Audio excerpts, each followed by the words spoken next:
Hello sir, आज हम लोग जुनैद उस्मानी के साथ जिन्होंने इस बार एएमयू बीएलयू में ऑल इंडिया रैंक 40 लेकर के आए हैं। तो आइए हम लोग जानते हैं उनकी जर्नी के बारे में, उन्होंने किस तरीके से प्रिपरेशन करी। तो सबसे पहले मैं आपको तहे दिल से बहुत बहुत मुबारकबाद देना चाहता हूँ। बहुत बहुत शुक्रिया। तो जुनैद, आप ये बताओ, आप फ्रेशर थे या ड्रॉपर थे? मैं ड्रॉपर था। आप ड्रॉपर? 12th हुआ है 2023 में। ओके। उसके बाद मेरा 1 साल का ड्रॉप रहा।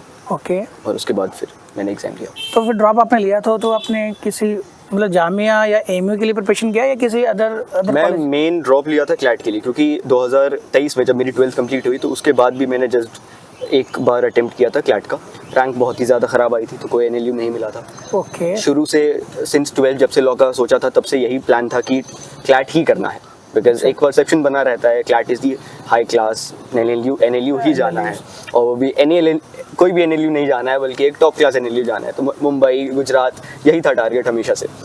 बट जब ड्रॉप लिया मैंने, तो उस टाइम अपनी पूरी फोकस पूरा हर एक चीज़ सिर्फ और सिर्फ फ्लैट पे लगाया। ओके। मेरी रैंक आई 4000।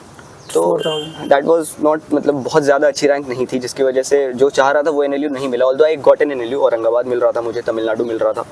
बट फिर जब तक अलीगढ़ का रिजल्ट आ गया, अलीगढ़ सीम्ड अब मच बेटर ऑप्शन, एलुमनाई के बेसिस पे, फैकल्टीज़ के बेस पे, हर एक चीज़ के बेस पे, शहरियत के बेसिस पे। क्लैट की आप तैयारी कर रहे थे, तो आप किस तरीके से जो है आपने अपनी जर्नी शुरू करी, थोड़ा सा डिटेल बताइए। मैं आपके साथ इनरोल हुआ था एमएलएस में, आई गेस सितंबर से। ठीक है। एक सुपर 30, मैंने अपने दोस्त से कहीं से पता किया कि 30 बच्चों को ऐसे सुपर 30 बैच चलता है लॉ के लिए, एग्जाम के लेवल लेकर। ये तो काफ़ी अच्छी चीज़ है, इस पर इनरोल किया जा सकता है। तो एक एंट्रेंस टेस्ट था, अच्छा एंट्रेंस टेस्ट था, वो भी काफ़ी मतलब लेवल था अच्छा उसका। तो उस पर अपीयर हुआ मैं। उसके बाद फिर एक इंटरव्यू सेशन था, वो इंटरव्यू क्लियर किया। उसके बाद फिर सुपर 30 में सिलेक्ट हो गया था। सुपर 30 में आप सिलेक्ट हो गए, तो मतलब जो बैच जो है बेसिकली वो अक्टूबर से शुरू हो गया था, राइट? और इधर क्लैट का एग्जाम जो है आपका दिसंबर में था। तो फिर कैसे आपने इसकी जर्नी किस तरीके से की? टू बी वेरी ऑनेस्ट, अक्टूबर से दिसंबर तक मैं जामिया और अलीगढ़ के लिए ज़्यादा नहीं पढ़ा, बिकॉज क्लैट पे ज़्यादा फोकस था शुरू से, तो इसलिए। और जामिया में थोड़ा वक्त भी था, क्लैट में कम वक्त था, तो इसलिए जामिया और अलीगढ़ के लिए मैं अक्टूबर से तो नहीं पढ़ाई की। लेकिन आफ्टर क्लैट जब मुझे रियलाइज़ हुआ कि नहीं, ये उतना ज़्यादा भी अच्छा रैंक नहीं आ रहा है, तो I started studying for AMU as well as Jamia.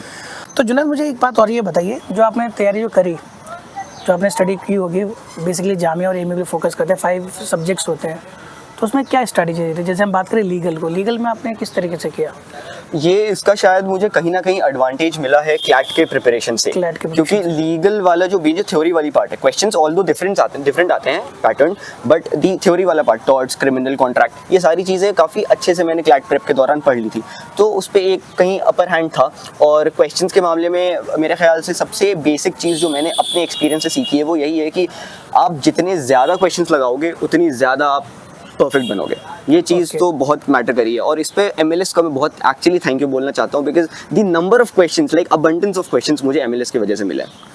Okay. तो मुझे आप ये बताइए, तो आपने लीगल की बात करी, बट अगर हम इंग्लिश की बात करें, तो एएमयू का आपने एग्जाम दिया होगा, इंग्लिश का वेटेज काफ़ी अच्छा खासा रहता है, तो इंग्लिश को आपने कैसे कोप अप किया? इंग्लिश का एक्चुअली, हाँ, ये सही बात है। इंग्लिश, एएमयू का जो इंग्लिश है और जो क्लैट की इंग्लिश है वो काफ़ी अलग थी, काफ़ी अलग। मतलब पैराग्राफ पढ़ना और यहाँ पे सिर्फ और सिर्फ सिनोनिम्स, ग्रामर पे फोकस करना। तो इसका आई पर्सनली थिंक, और ये काफ़ी पर्सनल ओपिनियन है, बट इसका मुझे पूरा क्रेडिट सिर्फ और सिर्फ गुफरान सर एमएलएस को जाता है।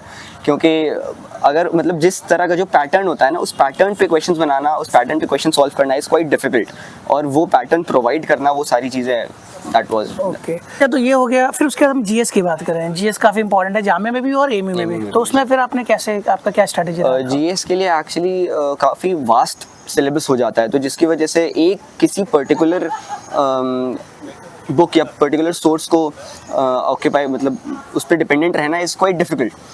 तो मेरे ख्याल से मैं PYQs पे बहुत ज़्यादा फोकस किया था, PYQs जीएस के लिए, PYQs और प्लस अरिहंत और मनोहर, ये दोनों चीज़, हाँ, मनोहर, ये तीनों चीज़ काफ़ी हेल्प की थी। तो अच्छा, फिर जो तो जुनैद, आप ये बताओ, जो आप मॉक्स लगाते थे, आपकी क्या स्ट्रैटेजी थी? किस तरीके से आप मॉक लगाते थे और एनालिसिस किस बेसिस पे करते थे? हाँ, ये काफ़ी अच्छा एक्चुअली पॉइंट है, because most of the students, उनको ये लगता है कि मॉक लगाना ज़्यादा इंपॉर्टेंट काम है, बट मेरे ख्याल से मॉक को एनालाइज करना उससे ज़्यादा इंपॉर्टेंट काम है। मॉक लगाने से इटसेल्फ उससे ज़्यादा इंपॉर्टेंट एनालाइज करना, बिकॉज आप जब एनालिसिस करते हो और उसमें ज़्यादा वक्त भी लगता है, एक एक क्वेश्चन को जब आप एनालिसिस करते हो तो आपको समझ में आता है अच्छा ठीक है किस तरह की चीज़ें हैं जो आप किस एग्जैक्टली कहाँ पर आप कम हो रहे हो, कहाँ पर आपको परेशानी आ रही है, कौन से सब्जेक्ट में आप स्ट्रॉन्ग हो, वो सारी चीज़ें एनालिसिस करने से मेरी स्ट्रैटेजी ये रही थी कि मैं पहले जो एक बार मतलब क्योंकि टाइम बहुत ज़्यादा रहता है 100 क्वेश्चंस के लिए, टाइम बहुत ज़्यादा है आपके पास AMU में और इवन जामिया में भी, तो दोनों के लिए मैं ये करता था कि पहले तो पहले बार में सारे क्वेश्चंस पढ़ लेता था, सारे क्वेश्चंस, और मुझे समझ में आ जाता था ठीक है लेवल क्या है, कितने हो रहे हैं कितने नहीं हो रहे। उसके बाद जो मैं 100% श्योर था उन क्वेश्चंस को पहले बार में वो कर लेता था, ताकि उसमें एटलीस्ट मेरे ऐसा ना हो कि मैं कल को मतलब टाइम की वजह से किसी चीज़ की वजह से ये हो जाए कि अरे यार वो तो आता था छूट गया। तो जो 100% श्योर रहता था उसके बाद फिर जो मैं उससे कम श्योर रहता था, जो एक्चुअली 2 आप एलिमिनेट कर सकते हो वो सब, फिर जो एकदम गेस वाला था वो एकदम आखिर में करता था। ठीक है, तो जुनैद आप ये बताइए जो बच्चे 2025 के लिए प्रिपरेशन कर रहे हैं उसके लिए आप क्या एडवाइस देना चाहेंगे? मैं यही एडवाइस देना चाहूँगा, जो सबसे इंपॉर्टेंट है वो ये है कि क्वेश्चंस लगाओ, ज़्यादा से ज़्यादा क्वेश्चंस लगाओ, जितने ज़्यादा क्वेश्चंस लगा सकते हो लगाओ।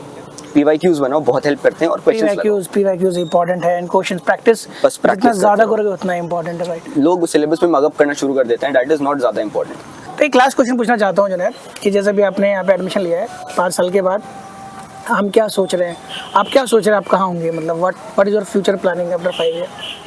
मुझे लगता है कि मैं काफ़ी नाइव हूँ इस चीज़ को जवाब देने के लिए, लेकिन आई पर्सनली थिंक कि अभी है बहुत टाइम इस चीज़ को फिगर आउट करने के लिए। अभी से अगर एक पुख्ता रास्ता बना लिया, एक मेरे क्लास में है बहुत सारे, और मैं भी कभी ना कभी सोचता था कि मैं शायद कॉर्पोरेट की तरफ ही जाऊँगा, बट आप एक्सपोज जैसे होते हो डिफरेंट चीज़ों पे तो आपको पता चलता है आपका इंटरेस्ट है कैसे।